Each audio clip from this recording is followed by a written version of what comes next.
이제 사무엘 이제 강의 상하 이렇게 다 마치는 그런 날입니다.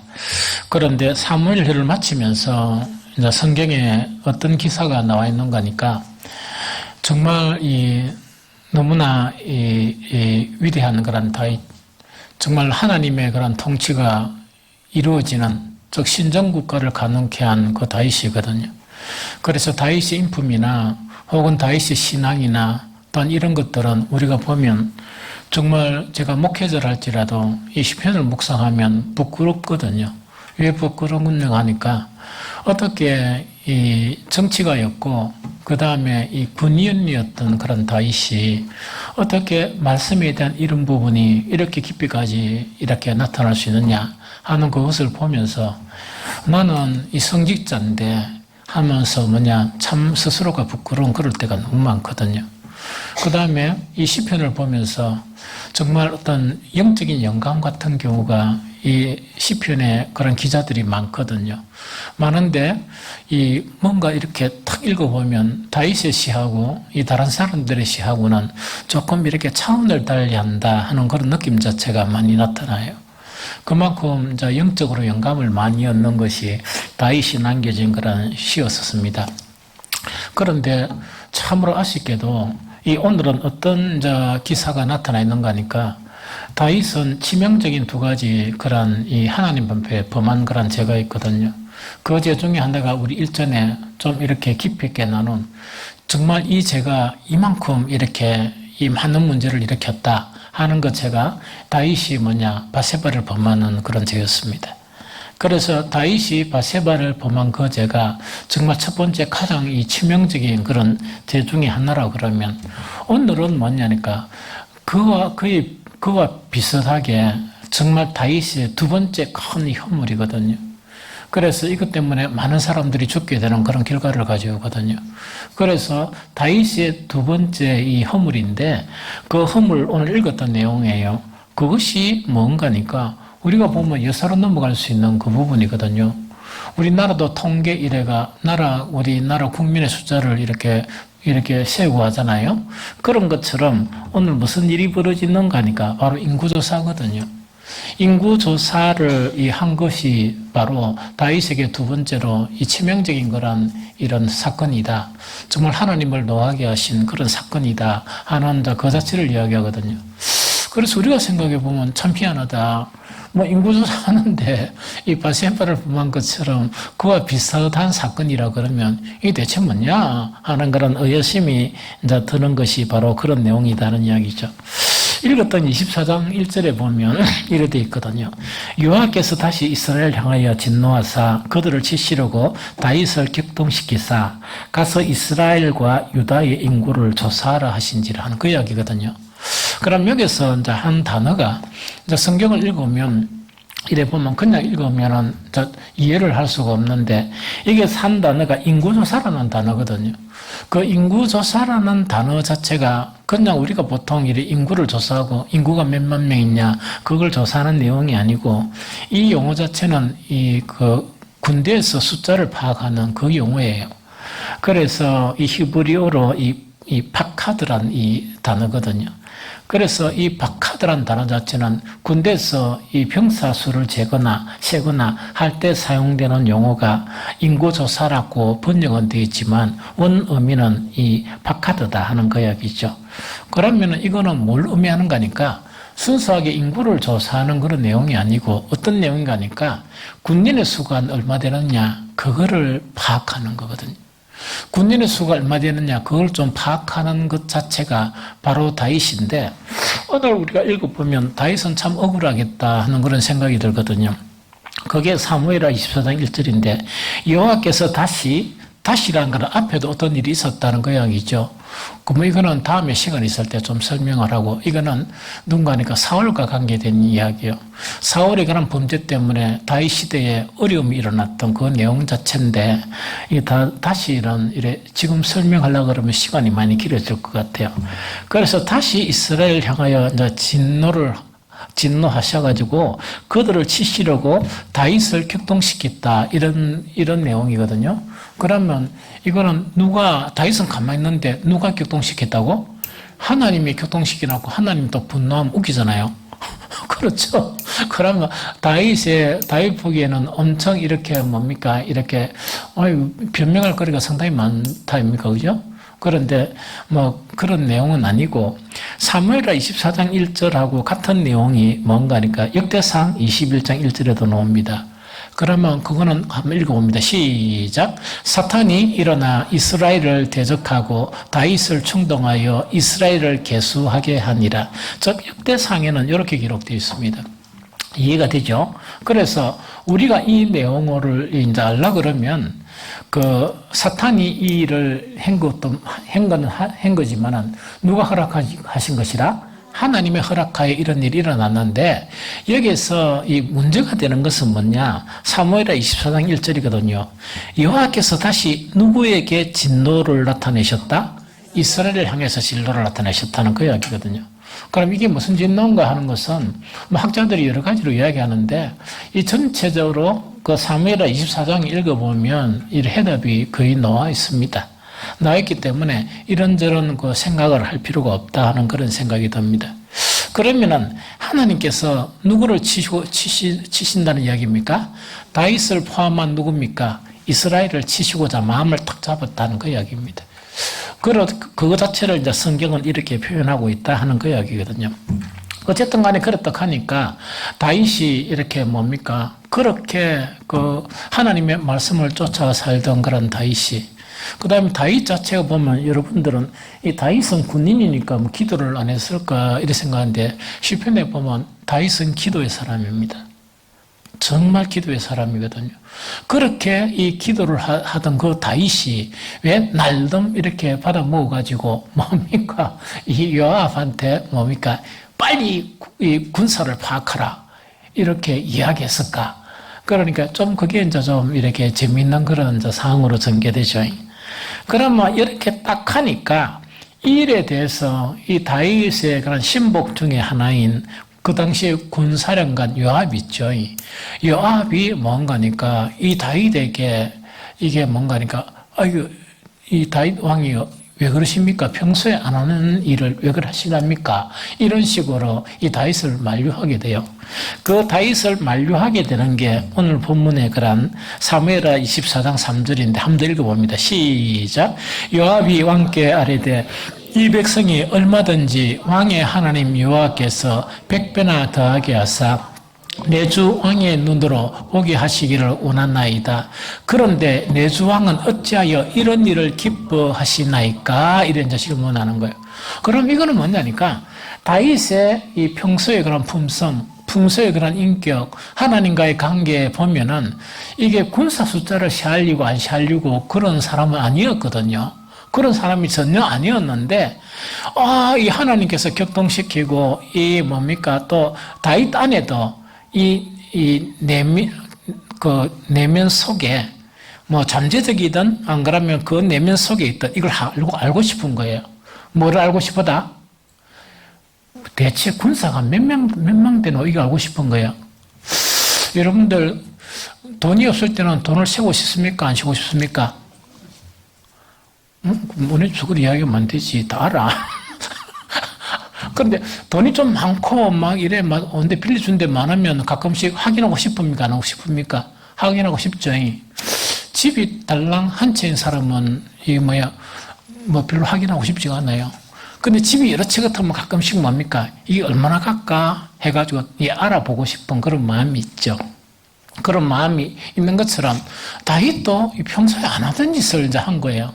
그래서 하나님이 격동을 시키니까 다윗은 진짜 그 속에 이제 뭔가 꿈틀꿈틀했는데 정말 내 나라의 그런 군사가 얼마 정도 될까? 그게 알고 싶은 거예요. 그런데 이 요압이 뭡니까? 이것은 하나님 앞에 이 선한 일이 아니라는 걸 요압도 알고 있었던 거예요. 그래서 왜 이런 일을 갖다가 시간을 많이 투자해가지고 이런 일을 확인하려고 그럽니까? 하나님은 지금보다 더 많은 그런 군대도 그 왕에게 주실 수도 있고 또 하나님은 그렇게 하시기를 내가 원합니다. 왜 이런 일을 하십니까? 이러니까 다윗이 지금 이 상태로 뭔가 보입니까? 안 보입니까? 바세바 구할 때도 이야기했죠. 이 다윗의 인격을 보면 다윗은 얼마든지 여자들을 이렇게 가질 수 있었고 그 다음에 아내들도 있었고 그렇죠. 그런데 저번에 이야기했듯이 내가 궁금한 거는 바세바가 그렇게 예뻤을까? 그런데 내 저번에 해답을 했죠. 아닌 것 같다. 왜냐니까 사람들한테 주인이 누구 하니까 사람들이 뭡니까? 되게 예쁘면 엄청 막 이 어비대가 설명할 거 아닙니까? 시큰둥하게 이야기하죠. 그 반응을 봐서는 별로 안 예쁘는데 다윗 눈에만 콩깍지가 팍 끼인 거예요. 무슨 말이겠죠? 다윗의 평소의 인격을 보면 그런 일을 할 수가 없죠. 왜 할 수가 없는 거니까? 그것도 다윗의 37명 중에 한 명 아내.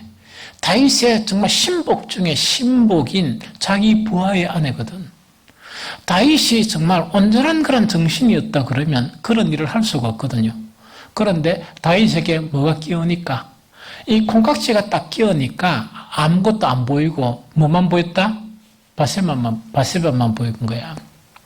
그와 마찬가지로 오늘도 유사한 그런 사건이거든요. 그와 마찬가지로 뭐냐? 정말 군대 숫자를 파악하는데 다윗은 거기에 팍 꽂혀버린 거야.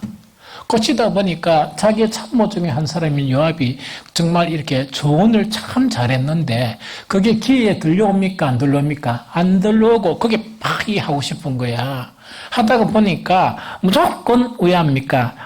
이런 일을 기뻐하십니까? 이렇게 하니까 이 다윗은 그 이야기를 듣고 난 다음에도 어떻게 하는가? 그게 사무엘하 24장 4절이요. 한번 읽어봅니다. 시작. 왕의 명령이 요압과 군대 사령관들을 재촉한지라. 요압과 사령관들이 이스라엘 인구를 조사하려고 왕 앞에서 물러나. 그러면 뭐냐? 그 당시에 참모들도 마찬가지고 이 군대 정말 이 총사령관에 해당하는 군사령관에 해당하는 요압이 아니 왕이요 평소에 이런 일을 한 적이 없는데 왜 이렇게 하십니까? 이러니까 다윗은 그 조언이 안 들렸던 거예요. 안 들렸고 무조건 뭐 하고 싶은 그 숫자 군사력 자체가 얼마인가 그걸 갖다 너무 알고 싶은 거예요. 너무나 알고 싶은 그것 때문에 뭐냐니까 그렇게 이야기하더라도 계속 재촉을 하는 거예요. 무조건 그렇게 하라고 이렇게 이야기를 하게 됩니다. 이 일의 결과 파악된 군대 숫자입니다. 이 일의 결과 파악된 군대 숫자거든요. 그게 뭐냐? 오늘 읽었지만 한번 읽었습니다. 사무엘하 24장 9절을 한번 읽어봅니다. 시작. 요압이 백성의 수를 왕께 보고하니 곧 이스라엘에서 칼을 빼는 담대한 자가 80만 명이요 유대 사람이 50만 명이었더라. 여기까지입니다. 그 다음에 이제 딱 보니까 진짜 인구 숫자는 아니죠. 인구 숫자를 하려고 그러면 이런 내용이 아니죠. 딱 얘가 보고된 내용. 다윗이 그렇게 간절히 이렇게 듣고 싶었던 그것 자체가 뭐냐. 이스라엘에서 칼을 빼는 담대한 자가 몇만 명이라? 80만 명이고 유다 사람은 또한 몇만 명이라? 50만 명이다. 그러면은 저 다윗이 이렇게 파악한 군사력 자체가 몇만 명이냐? 130만 명이었다는 그 이야기죠. 이 당시로 봐서는 이 막강한 군대고 이 당시로 봐서는 뭡니까? 큰 대군 자체를 뭐냐니까 다윗이 알고 싶어 했듯이 다윗은 확인했던 거예요. 확인했던 거예요. 그런데 다윗은 다윗이에요. 때늦은 감이 있지만 이 다윗은 이렇게 파악을 하면서 군대가 130만 명이다 하는 그 보고를 들으면서 이거는 내가 잘못했다. 하나님 앞에 내가 범죄했구나. 때늦은 회개를 하게 됩니다. 때늦은 회개를 하게 되는데 그게 사무엘하 24장 10절입니다. 사무엘하 24장 10절 같이 읽어봅니다. 시작. 다윗이 백성을 조사한 후에 그의 마음에 자책하고 다윗이 여호와께 아뢰되 내가 이 일을 행함으로 큰 죄를 범하였나이다. 여호와여 이제 간구하옵나니 종의 죄를 사하여 주옵소서. 내가 심히 미련하게 행하였나이다 하니라. 이래 보면 때늦은 뭡니까? 이런 회개를 하나님 앞에 하게 되는 거예요.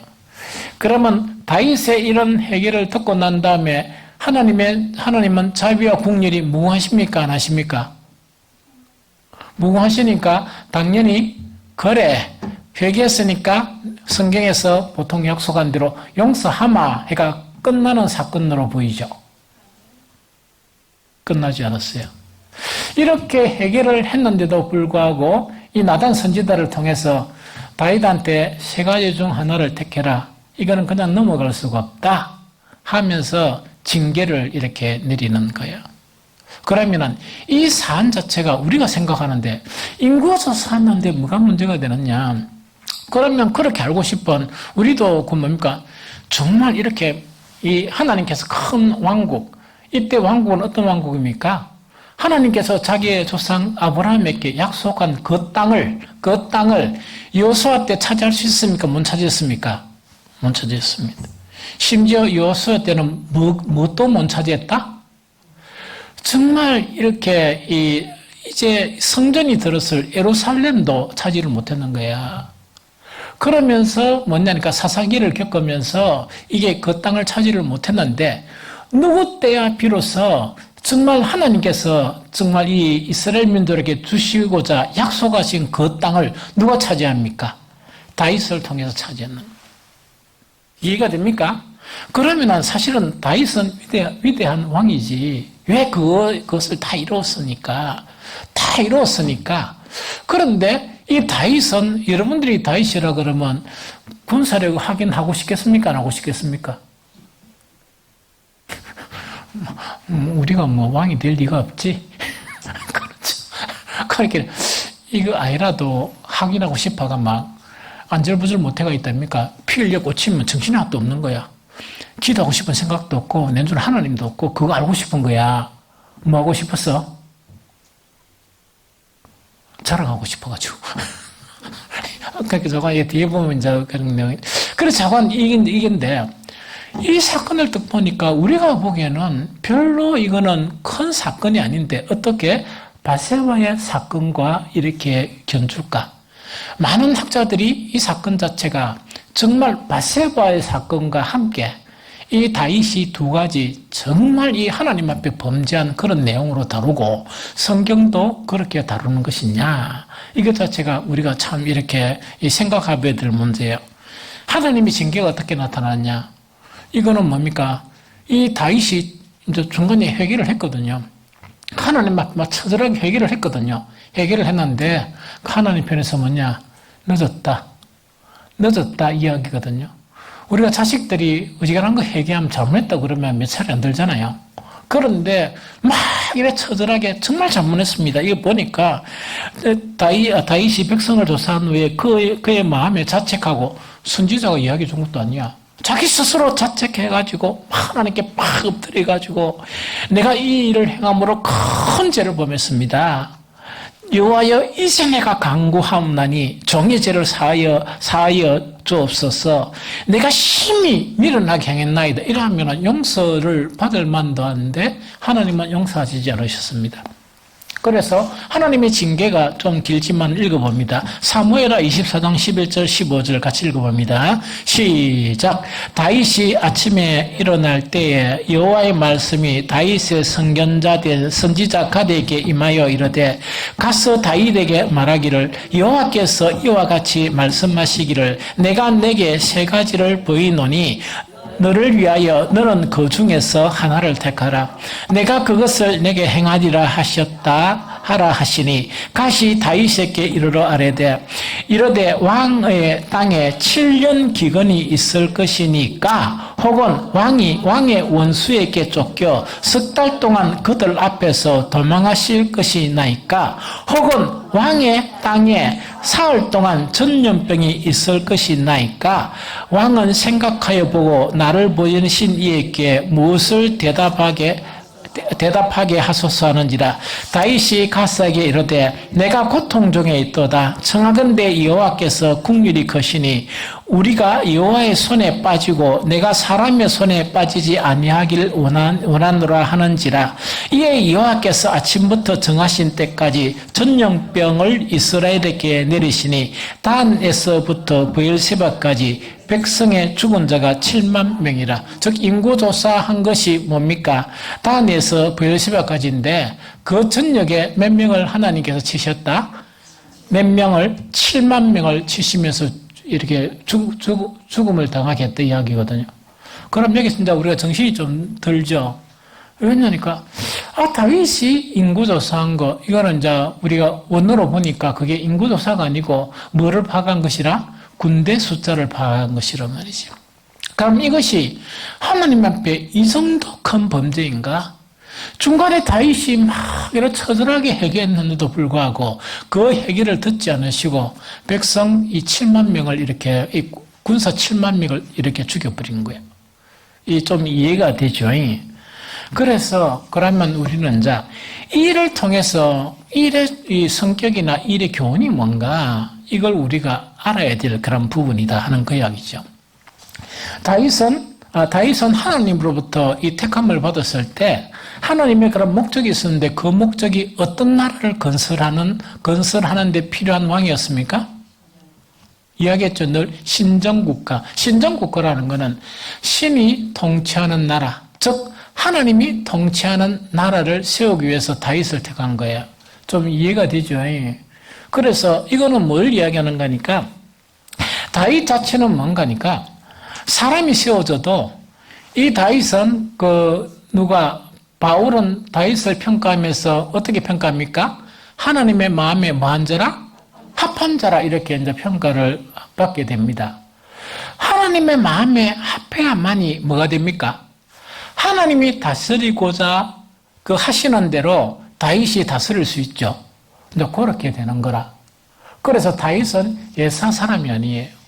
예사 왕이 아니고 다윗은 정말 그런 목적에 의해서 말고 쓰임 받은 사람이 이 다윗이다 하는 그 이야기죠. 그러면은 다윗 자체는 신정국가가 되게 하는 그 왕으로 부름을 받았다 그러면, 그런데 이거는 또 다윗뿐만 아니고 오늘날 우리가 하나님의 부름을 받은 그리스도인들도 마찬가지라 사실은. 그러면 사실은 어떻게 해야 됩니까? 누구만을 의지해야 돼? 하나님만을 의지해야 돼. 하나님만을 의지하고 의지해야 되거든. 그 다음에 하나님이 통치하는 그 나라가 되려고 그러면 자기는 뭡니까? 자기를 비워서 그 역할을 감당하는 종의 역할을 해야 돼.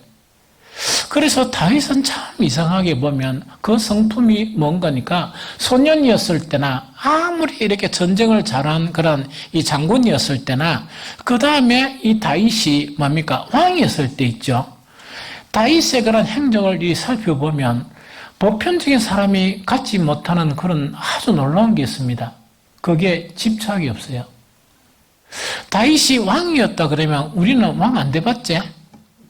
그래, 그걸 좀 알라 그러면 지금 신분에 곱하기 한 3회가 신분이 바뀌어 봐야 돼.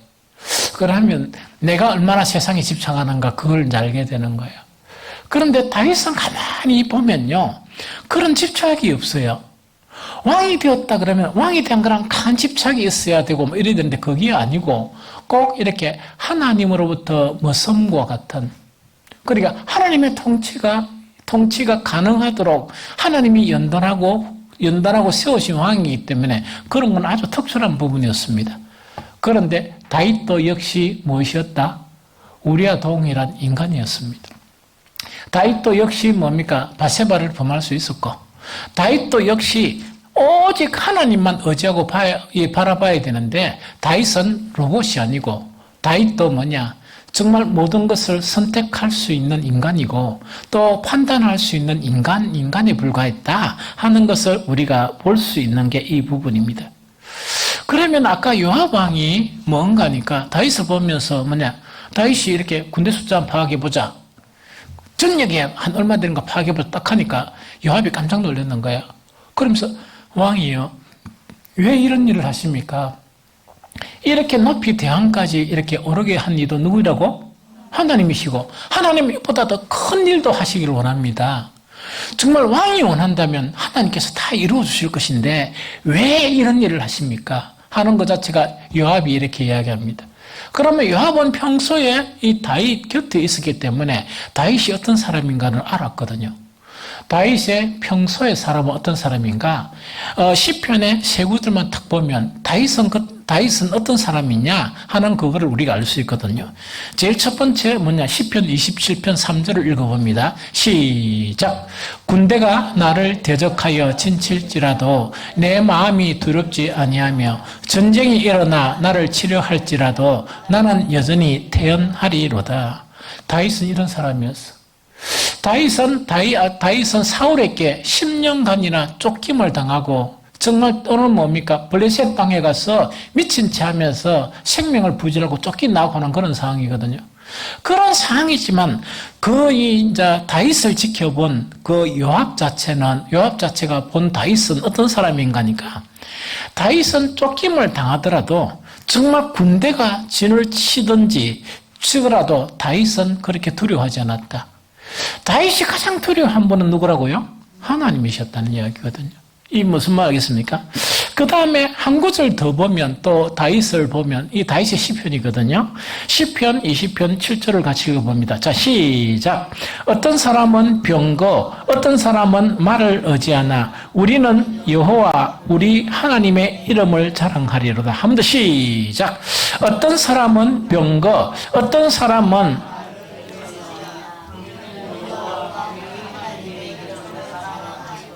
그렇죠. 그렇다군요. 그런데 여기서 뭐냐? 다윗은 옆에서 보면은 뭐냐니까 많은 사람들이 만약에 군인 같으면은 군인의 그런 뭡니까? 이 장관이다. 장군이다. 이라면 장군들은 늘 이렇게 뭐만 이렇게 하리겠습니까? 병거 숫자가 얼마가 되느냐? 거기 어떤 상태에 있느냐? 혹은 말이 몇 필이 있느냐? 그게 뭡니까? 관심사죠. 왜 그러냐니까 그 자체가 군사력이고 그 자체가 전쟁을 하고 나면 승리의 그런 비결이기 때문에 거기에 이제 꽂혀 있는 거야. 이 이해가 됩니까? 그런데 다윗은 그렇지 않았거든요. 다윗은 뭐냐? 다른 많은 사람들은 병거를 의지하고 다른 많은 사람들은 이 말의 그런 숫자에 의뢰하지만은 다윗은 누구를 자랑했다? 여호와의 이름을 자랑한 거예요. 이거는 소년 때부터 그랬어요. 소년 때부터 정말 이 골리앗을 이렇게 쳐붙을 때도 뭐냐? 누구의 이름으로 나아갑니까? 여호와의 이름으로 나아가는 거예요.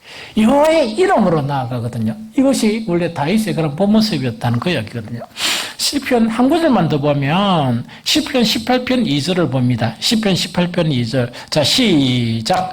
여호와는 나의 반석이시여 나의 요새시여 나를 건지시는 이시여 나의 하나님이시여 내가 그 안에 피할 나의 바위요 나의 방패시요 나의 구원의 뿌리시요 나의 산성이로다. 여기에 지금 쭉쭉 나오는 거 있죠. 반석이나 요새나 혹은 바위나 그 다음에 산성, 이거는 뭡니까? 우리가 옛날에 이렇게 전쟁을 하면 이거는 뭡니까? 군사적으로 가장 요충지고 군사적으로 승리하게 하는 가장 필요한 것들이 바로 요거거든요. 많은 사람들은 이것을 갖다가 생각하고 이걸 의뢰했지만 다윗은 정녕 누구가 그 역할을 했다? 여호와 하나님이었다는 그 이야기거든요. 그래서 이 위대한 다윗이 위대할 수 있었던 것은 뭐냐? 우리하고 조금 다른 차원을 가지고 있었다는 그 이야기입니다. 이해됩니까? 오로지 모든 열쇠는 누구한테 있다? 하나님께 있다는 그 이야기거든요. 그래서 사실은 믿음이라는 거는 우리는 지금 전쟁하는 거 아니잖아요?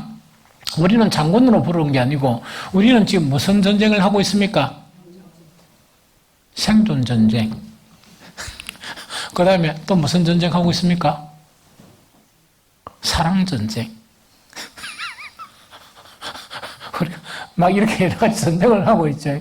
그러면 우리가 생각하는 거는 이게 뭔가니까 성경이 가르치는 거는 생존 전쟁이나 사는데 쉬울 수가 있거든. 쉬울 수가 있는데 우리는 되게 어렵게 가거든요. 어렵게 가지만은 뭔가니까 그 전쟁에서 이기는 게 아니고 그 전쟁에서 늘 실패할 때가 많아요. 그러면은 사실은 우리가 생존 전쟁이라는 거는 먹고 사는 거죠. 그렇죠. 사랑 전쟁이라는 거는 내한테 가장 합당한 사람을 만나는 거 아니에요? 그렇죠. 그래가지고 주님이 부르실 때까지 이 땅에 있을 때 그렇게 잘 사는 거잖아요. 그럼 그거는 하나님 편에서 보면 너무 쉬운 문제예요. 너무 쉬운 문제인데 우리는 계속 이것을 어렵게 풀려고 하거든요. 다윗이 그 전쟁을 했다 그러면 다윗은 생존 전쟁보다 진짜 전쟁하는 그걸 했단 말이야. 그런데 다윗은 한 번도 진 적이 없어. 자기 아들 압살롬이 이렇게 반란을 일으켜가 가장 두려워한 게 누구를 두려웠습니까? 군사력이 없는데도 불구하고 적아버지를 두려워했는 거야. 압살롬은요, 반역에 성공할 수 있는데 자기 아버지를 두려워한 거야. 군사력이 이렇게 없는데도 불구하고. 왜냐니까 다윗은 지본 적이 없으니까. 다윗은 모든 전쟁에 쓰겠으니까. 이해가 됩니까? 죽고 살고 가장 위험한 이런 실제 전쟁 속에서도 뭐냐, 다윗은 한 번도 실패를 안 했거든요. 실패한 적이 없었거든. 그럼 우리 생존에 대한 문제를 왜 전쟁이라고 이야기하는가? 전쟁이 더 치열한 거예요, 사실은. 그래서 생존도 이만큼 어렵다 하니까 생존 전쟁 이렇게 이야기하는 거예요. 이해가 됩니까? 하나님 편에서 생존 전쟁에 대한 해답은 간단합니까? 복잡합니까? 하루에 한 몇 시간 기도해야 되고 예배 시간 어떻게 해야 되고 너희가 어떤 자세로 그런 게 요구가 있습니까? 없습니까? 아주 간단합니다. 그래서 예수님께 가르치신 거 그건 너무 쉽거든요. 너희는 먼저 뭐하라고? 그의 나라와 그의로 가라. 그러면 먹고 사는 거는 누가 다 해주겠다? 다 해결, 아주 간단한 대답이잖아. 근데 이게 얼마나 이 은혜스러운 대답인가 하니까 어떤 사람들은 돈을 줘도 돈을 감당하지 못하는 사람이 있어. 그래서 하나님께서 여러분들에게 돈 적당히 주신 거를 감사하게 생각해야 돼. 이해됩니까? 감당하지 못할 돈 주면 스트레스 사이가 밤에 잠도 못 자. 이해가 됩니까? 그래서 주님께서 요구하신 건 너무 쉽게 쉬운 거를 하시는 거라. 내가 너희한테 이렇게 쉽게 주겠는데 딴 거 하지 말고 너희는 뭐라고? 먼저 그의 나라. 그의 나라라는 거는 그의 나라라는 개념은 뭐예요? 예수 그리스도께서 이 땅에 오시면서 무엇을 가지고 이 땅에 오셨다? 하나님의 나라를 가지고 오셨습니다. 그래서 예수님의 복음은 별칭이 천국 복음이고 하나님의 나라의 복음이라 그래요. 그래서 우리가 뭐 하기만 하면 예수님이 이 땅에 가져온 그 하나님의 나라를 그 하나님의 나라를 먼저 구하고 그 다음에 나라가 있으려 그러면 그 나라에 가장 중요한 뭐가 있어야 돼? 네, 그러면 한번 보자. 우리 이쪽에 있는 분들 있죠? 그 하나님의 나라 에덴 동산처럼 만들어가지고 복받은 사람이다 해가 여기에 둘, 너, 여섯, 여덟 이거 다 보내붙는 거야. 보내면은 결과가 어떻게 나타나겠습니까? 조금 미안하지만 바른 말 해드릴까요? 하나님의 나라가 박살나. 여기 있는 사람들 보내면 그러니까 내가 딱 보니까 목사가 여러분들 좀 알잖아. 지금 상태로 보내버리면 그 나라가 거들나든지 박살나든지 있다고 그죠? 큰일 나요. 뭐가 있기 때문에? 여러분들의 의가 강하기 때문에. 하나님의 나라는 하나님의 의가 나타나야 돼. 그게 하나님의 나라야. 이해됩니까? 그러다 보니까 천국 복음의 핵심 자체가 뭐냐? 하나님의 나라가 이 땅에 왔으면 우리의 의를 가지고 하나님의 나라 안에 속하려고 그러면 그 나라는 하나님의 나라가 될 수가 없습니다. 그럼 뭐를 구해야 돼? 하나님의 의를 구해야 되는 거예요. 이 두 가지만 구하면 먹고 사는 거는 어떻게 해주겠다? 예수님이 보증해 주시는 거야.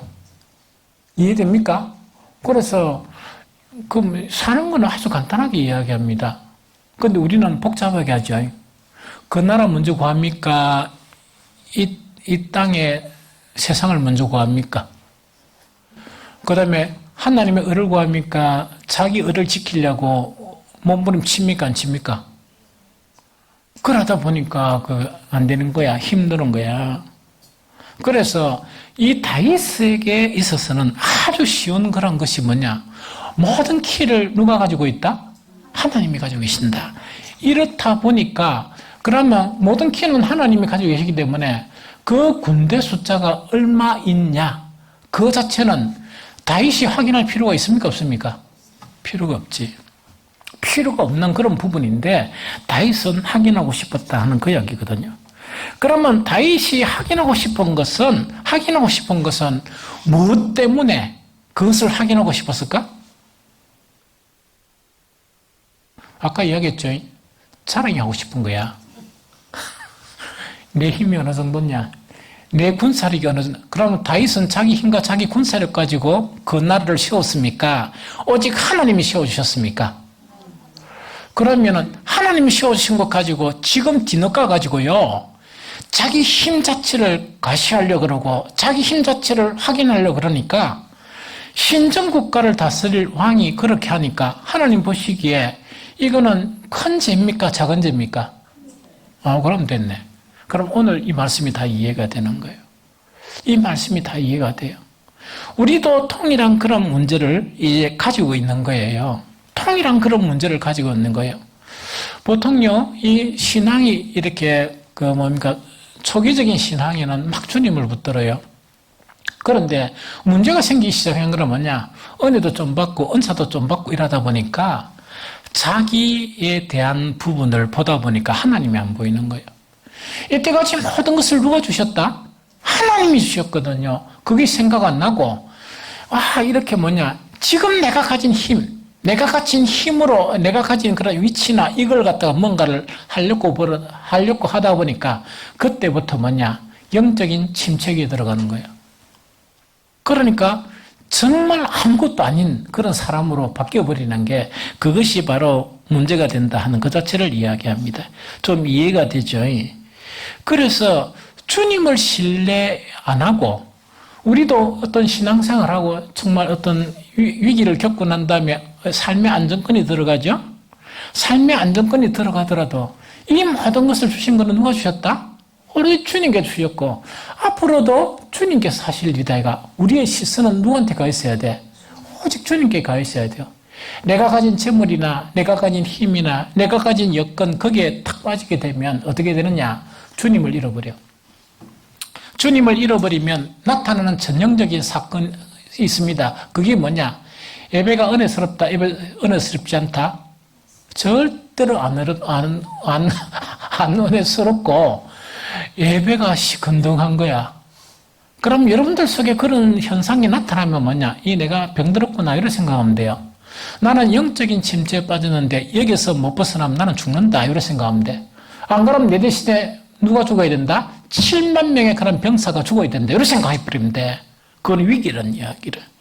이해가 됩니까?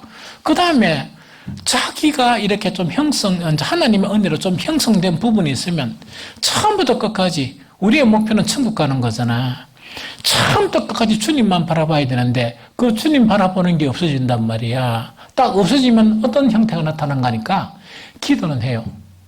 왜 했냐니까 기도는 훈련이 돼가지고 좀 쉬라 해도 막 기도는 해. 좀 적당히 좀 쉬죠 해도 막 기도는 한단 말이야. 하는데 기도가 이렇게 간절한 기도가 없어져요. 형식적인 기도, 즉 유대인들이 하는 그런 기도를 답습하게 되는 거예요. 그러면 그런 기도에 빠지고 그런 예배에 빠지는데 영성이 나타납니까? 나타납니까? 하나도 안 나타나. 뭐 해보면 대번에 알아?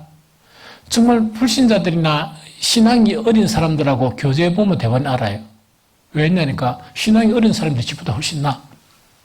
대화를 해보면 나는 아무것도 아니구나, 나는 아무런 영향력을 이렇게 끼치지 못하구나 하는 것 자체가 우리에게 발견이 된다 하는 그 이야기입니다. 다윗 속에서도, 위대한 다윗 속에서도 뭐가 꿈틀거리고 있었느냐? 그 자체가 뭐냐?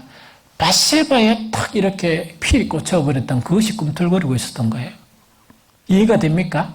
이것 자체가 늘 경계하며 살아야 되고 늘 이것 자체를 이렇게 주의하며 살아야 되는데 막강한 그런 나라가 되니까 이게 소홀해 본 거야. 소홀하다 보니까 조그만 찝찝거리니까 이게 불이부터가 밧세바를 범해버리고, 이게 불이부터가 정말 충성된 요압이 왕은 왜 그러십니까? 이래도 그 소리가 귀에 들려 안 들려? 안 들리는 거예요. 위대한 다윗이 이런 실수를 할 수 있다 그러면 우리는 이런 실수를 더 많이 할 수 있거든요. 더 많이 할 수 있기 때문에 경계해야 된다는 그 이야기거든요. 다윗 안에 있었던 꿈틀거리는 게 뭐냐? 이것만 이야기하고 마치면 됩니다. 성경 읽으면 됩니다. 요한 1서 2장 15절 16절 있습니다. 요한 1서 2장 15절 16절. 자, 시작. 이 세상이나 세상에 있는 것들을 사랑하지 말라. 누구든지 세상을 사랑하면 아버지의 사랑이 그 안에 있지 아니하느니 이는 세상에 있는 모든 것이 육신의 정욕과 안목의 정욕과 이성의 사랑이니 다 아버지께로부터 온 것이 아니요 세상으로부터 온 것이라 하는 이야기죠. 우리는 그리스도인이 된 순간부터 우리는 그리스도인이란 것도 별칭이다. 그리스도인이 왜 별칭입니까? 그리스도인은 왜 별칭인가 하니까 세상 사람처럼 생각하지 않고 세상 사람들처럼 살지 않으니까 좀 특이한 이 사람들이 내가 붙여진 게 그리스도인이야. 맞죠? 그러면 그리스도인과 같은 또 한 가지 별칭이 뭡니까?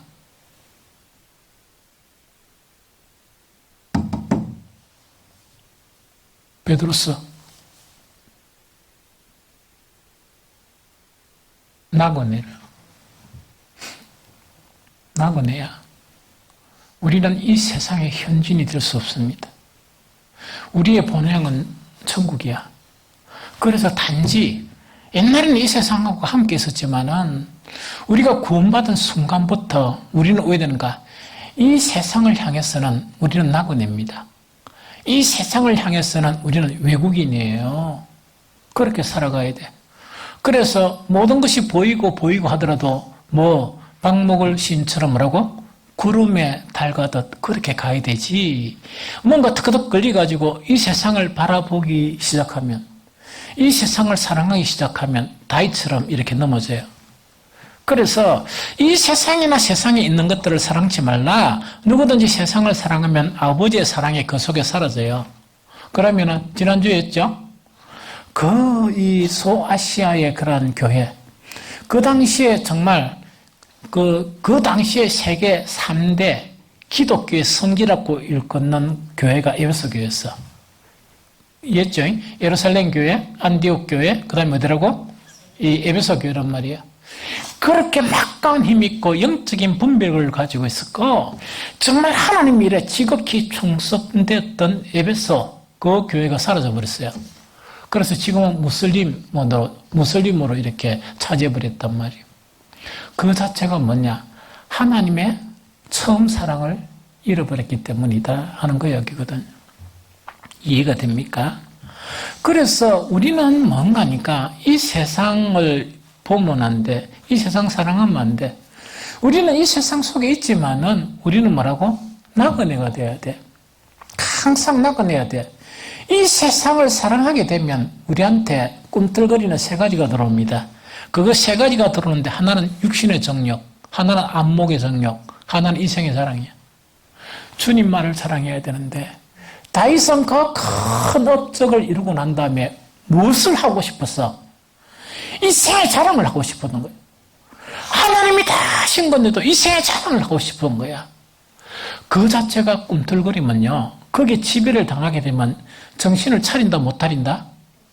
못 차립니다. 위대한 다윗이라도 그게 꿈틀거리면 육신의 정욕에 빠지니까 바세바를 범하게 되고 정말 안목의 정욕과 이생의 차랑 그 정욕에 빠지게 되니까 뭐냐? 하나님 앞에 큰 범죄를 저지르게 되고 자기의 충성된 이 병사들 7만 명을 죽음에 이르게 되는 그런 결과를 갖춰왔다 하는 그것을 우리가 이야기하는 겁니다. 여러분들 양다리 걸치고는 절대로 신앙생활 안 됩니다. 세상과 하나님의 나라에 양다리 걸치면 안 됩니다. 또 그것뿐만 아니고 여러분들이 성경에서 육신의 정욕을 버리라 하는데 그걸 소홀히 하면서 그거는 초신자들이 하는 거고 내가 신앙 경력이 얼마 되는데 이래가지고 육신의 정욕 이걸 갖다 대수롭지 않게 생각하는 거예요. 그런데 가만히 보면 오히려 초신자들이 이런 거 하면 안 되는데 하니까 저 교회 또 가보니까 권사, 안수집사, 장로들이 스스럼 없이 괜찮다 이래버리거든? 그게 넘어지는 거예요. 대한민국 교회의 영적인 침체는 성경에서 버리라 하는 것을 버리지 못하고 자기 믿음의 자기 믿음을 생각하면서 내가 어떤 사람인데 그거 빠지려고 했는데 거기에 속 빠져버리는 거예요. 그래서 교회가 교회답지 못하고 그리스도인들이 그리스도인들답지 못하고 이 세상의 복음에 아무런 영향력을 미치지 못하는 가장 나약한 그리스도인, 가장 나약한 교회, 그 세대를 우리가 살고 있습니다. 다윗도 거기 빠지면 넘어가는데 우리가 뭐라고 안 넘어가? 그래서 우리는 늘 경계하며 살아야 돼요. 늘 경계란 건 뭐냐? 정말 육신의 그런 정욕 있지.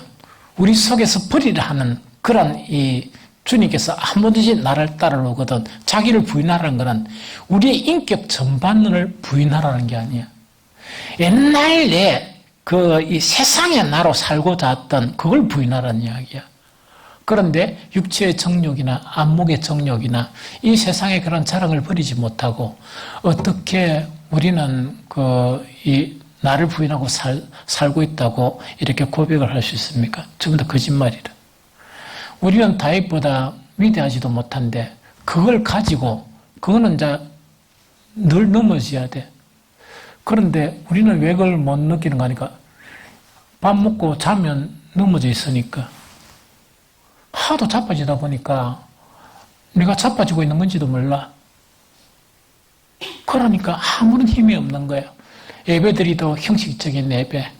정말 예배를 드리면 어떤 뜨거움이나 하나님의 그런 임재를 통해서 나타나는 거라 이걸 느껴야 되는데 그게 차단돼서 버리는 거예요. 이것을 경계하라 하는 것이 위대한 다윗을 넘어지게 한 정말 그것을 우리는 경계하라. 매일매일을 통해서 우리는 뭐냐? 육신의 정욕을 가만히 있으면 우리 속에서 꿈틀꿈틀 이렇게 살아납니다. 매일매일 삶을 통해서 그것을 십자가에 못 박는 것이 그리스도인의 정체성입니다. 그렇게 살아가는 저 여러분들 되시기를 예수 그리스도 이름으로 축복합니다.